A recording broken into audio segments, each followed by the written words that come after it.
आपका पहला विजिट है, तो इस बार किस तरह के केसेस? सभी पत्रकार साथियों को मेरा नमस्कार। आज हांसी का ऑफिशियल पहला दौरा कह सकते हैं ज़िला बनने के बाद, परंतु आज से 5-7 महीने पूर्व भी आना हुआ हिसार के नाते से। आज हमने ज़िले के पूरे इंडिपेंडेंट जो हमारे पास शिकायतें आई उनको लिया है। लगभग 12 शिकायतें हमारे पास आई हैं और 12 में से 2 पेंडिंग हैं। कुछ कैंसिल हो गए, जैसे उनकी बात तय हो गई या फैसला हो गया, और 3 को हमने री इंक्वायरी के लिए बोला है। इसी प्रकार हमारे पास आज हमने फतेहाबाद ज़िले के भी कुछ 10 केसेस रखे हुए थे, जिनमें से 2 पेंडिंग छोड़े हैं, बाकी हल हो गए।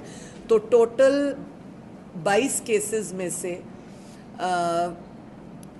4 से 5 केसेस पेंडिंग हैं, जिनकी हमने री इंक्वायरी और दोबारा बात करने का टाइम रखा है।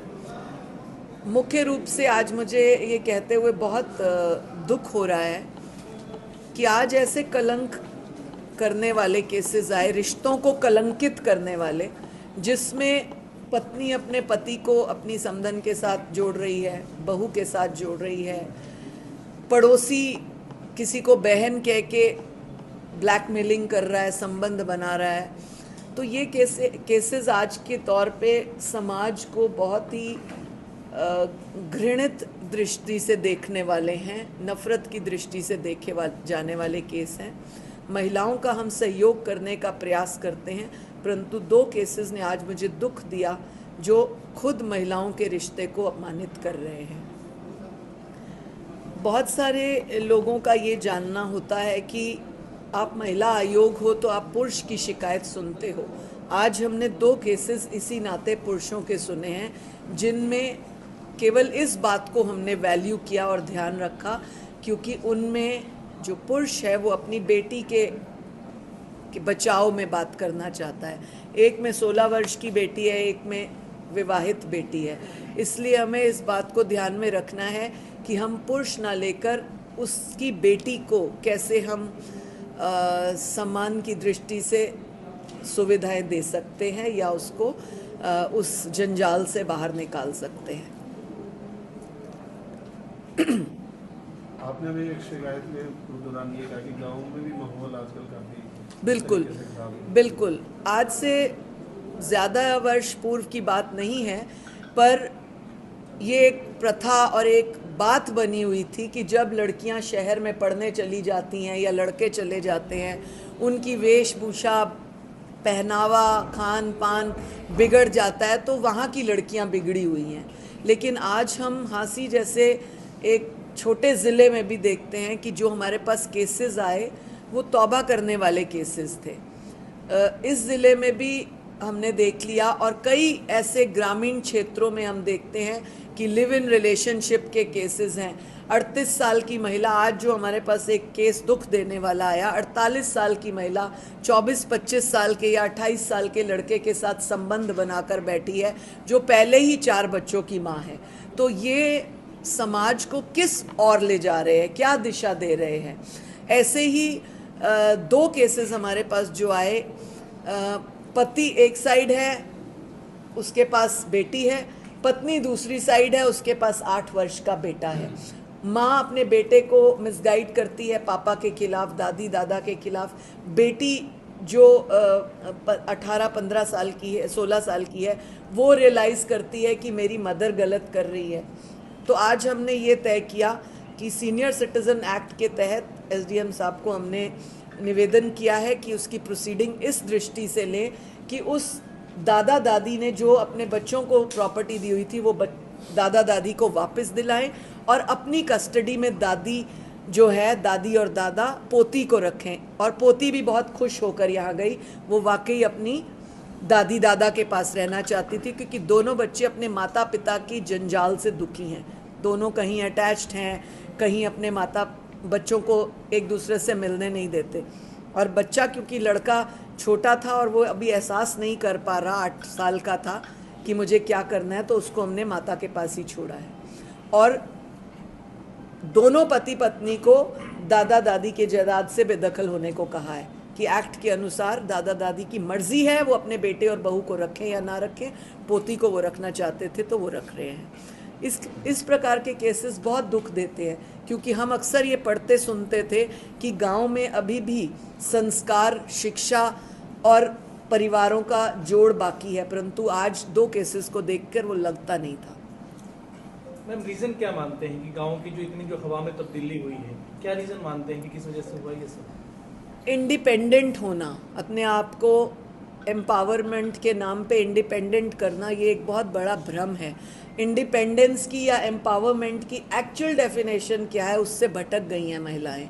जो महिलाएं कहती हैं हम इंडिपेंडेंट हैं, काम कुछ नहीं कर रही।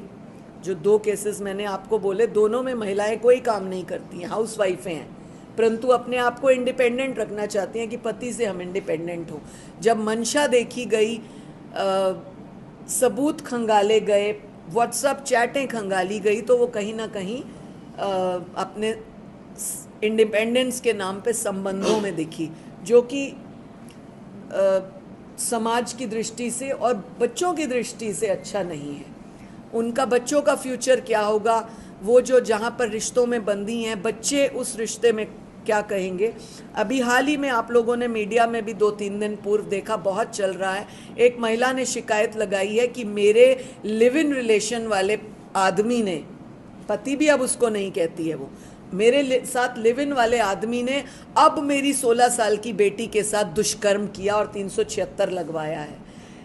मैं पहले से ही आगाह कर रही हूँ, आप लोगों के साथ लिव इन ही वही लोग करते हैं जो ये देखते हैं आपकी 12, 13, 14 साल की बेटी है और आप अपने पति से अलग हैं, डिवोर्सी हैं या पति की डेथ हो गई है।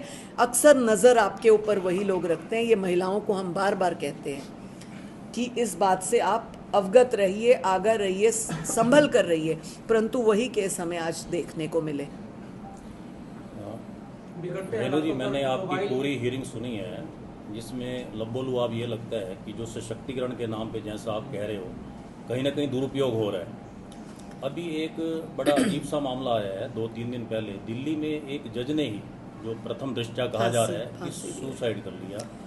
तो इन सारी स्थितियों को देखते हुए और जैसे आज मामले सामने आए हैं, कई बार मांग ये भी उठती है कि कहीं पुरुष योग की भी आज जरूरत आन पड़ी है। देखिए, ये सरकार को तय करना होगा, परंतु मैं ये जानती हूँ कि हम जब दोनों पक्षों को बुलाते हैं और दोनों की बात सुनते हैं, भला ही आज का एक केस हमारे पास एक था जिसमें पुरुष ने ही शिकायत की थी on behalf of his daughter, तो हमने इसीलिए उस केस को सुना है, समझा है, और हमने ये देखा कि वो व्यक्ति की पत्नी कहीं और संबंधों में है और उसको ये चिंता है कि मेरी बेटी का जीवन ना बर्बाद हो, इसलिए हमने उस केस को प्रायोरिटी दी और हमने उसको सॉल्व करने का और नेक्स्ट डेट रखी, ताकि हम पुलिस को जो हमने आदेश दिए कि हम सबूत जुटा सकें। बहुत सारे ये जो इंडिपेंडेंस के आप मामले कह रहे हैं, जो आप दिल्ली का हमें हवाला दे रहे हैं, इस तरह से अभी पिछले दिनों में भी एक हुआ कि एक क्वालिफाइड व्यक्ति ने अपनी जीवन लीला समाप्त की इसी वजह से। इसमें हम पुरुष आयोग बोले या हम यूँ सोचे कि इंडिपेंडेंट या एम्पावरमेंट का मायने क्या निकाला गया। एक महिला, इसमें तो उनकी पत्नी स्वयं एक जज है, और जहाँ पर भी इस तरह के केसेस या दिक्कत हमारे पास आती है, दोनों पति पत्नी हाईली क्वालिफाइड होते हैं। वही अगर दोनों एम्पावरमेंट के नाम पे ईगो पालते हैं तो वहाँ पर झगड़ा होना लाजमी है। ये मेरा मत है, रेणु भाटिया का, चेयरपर्सन का नहीं, रेणु भाटिया का मत है, क्योंकि अक्सर मीडिया इस बात को उठाता है कि महिला आयोग ने ये कहा। ये रेणु भाटिया का मत है। मेरा ये कहना है कि केसेस को देखते हुए मैंने जो 14,700 केस अब तक सुने, उनका निचोड़ ये निकाला है कि आप अगर कहीं से भी MBA हो, ये एक MBA महिला का केस सुनने के बाद ये निचोड़ मेरे उसमें निकला कि मैं I am MBA from so and so university from so and so place, और ये एक ईगो क्लैश करके आपका घर बिखरा।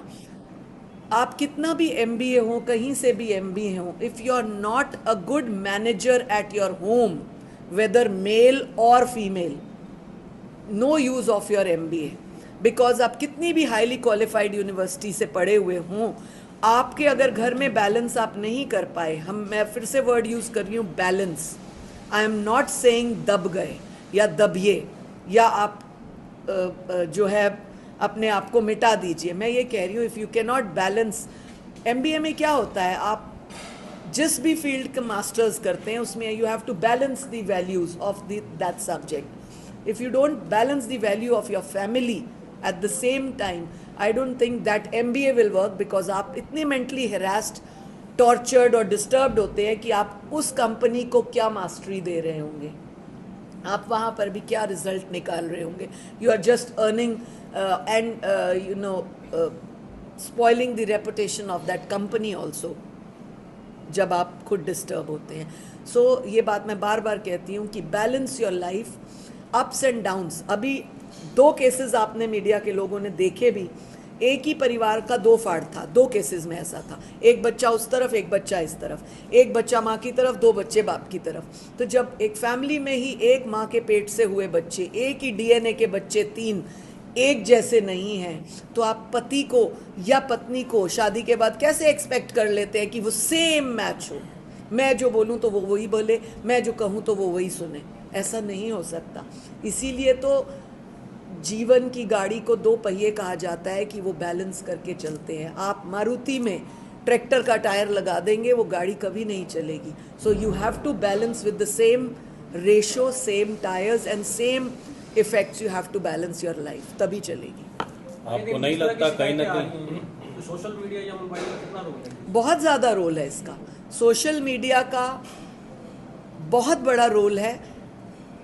आज हम जो डेवलपमेंट कर रहे हैं वो इसीलिए तो कर रहे हैं कि फ्यूचर बढ़िया हो, एक भारत एक विकसित देश कहलाए, मगर हम उस विकसित देश के नाते उस सोशल मीडिया का मिसयूज़ करते हैं तो वो विकास कहाँ होगा, वो तो आपके जीवन का नाश होगा। तो सोशल मीडिया एक बहुत बड़ा प्लेटफॉर्म है जिसको आप सही इस्तेमाल, किसी भी चीज़ का, मैं एक एग्जाम्पल के लिए बोलना चाहूँगी, एक रुष्ट शब्द कि आप तेज़ाब को किसी के मुंह पर गिराएं तो क्या असर होगा, और तेज़ाब से आप वॉशरूम टॉयलेट साफ करें तो क्या असर होगा। यूज़ एक ही चीज़ का 2 तरह का है, तो use and misuse of the thing gives you the result.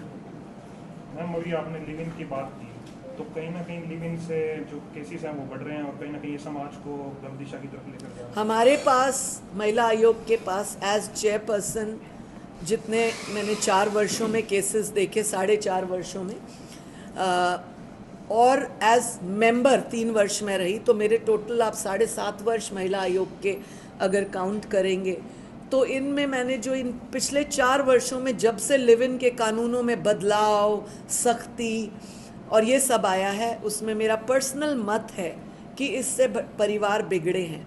मैं हर प्रेस कॉन्फ्रेंस पे ये कहती हूँ, ये रेणु भाटिया का मत है। मैंने आज तक एक भी पति ऐसा नहीं देखा, एक भी केस ऐसा नहीं देखा जिसमें किसी आदमी ने किसी लिव इन वाली औरत के लिए अपनी पत्नी को तलाक दिया हो।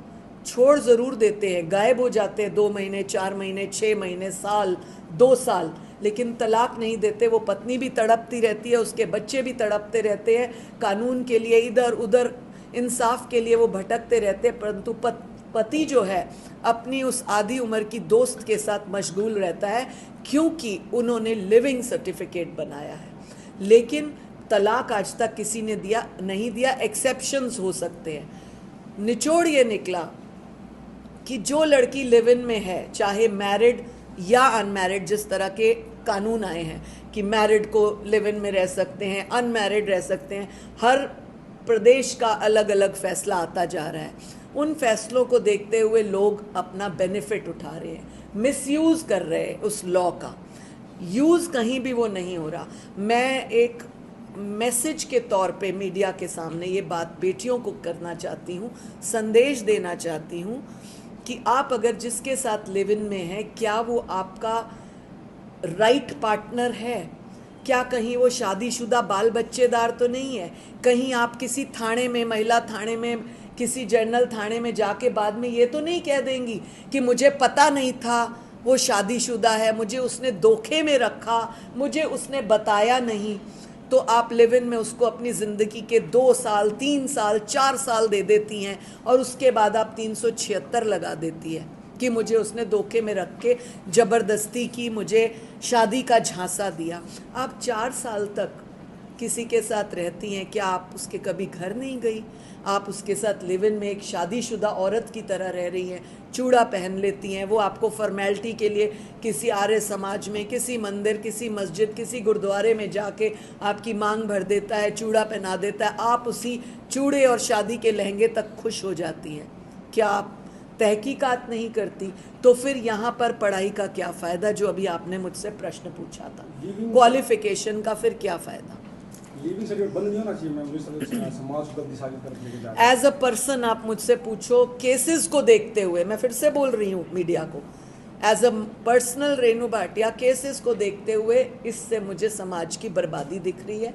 बाकी कानून से ऊपर कुछ नहीं, जैसे हम कहते हैं सर्वप्रिय है, वो अलग विषय है। प्रैक्टिकल जो मैंने देखा, एक भी परिवार बसता हुआ नहीं देखा। अपने अनुभव के आधार पर मैम इसमें लिव इन में कहीं ना कहीं आप सिफारिश करेंगी कुछ जी, बदलाव हो? इसके ऊपर मैं प्रयास कर रही हूँ, मैं पद पे कभी भी रहूँ या ना रहूँ, पर ये मेरा एक प्रिय विषय रहेगा, ताकि मैं आने वाली जनरेशन को एक लॉजिकल आंसर दे पाऊँ कि ये बेटियों के भविष्य के लिए ठीक नहीं है।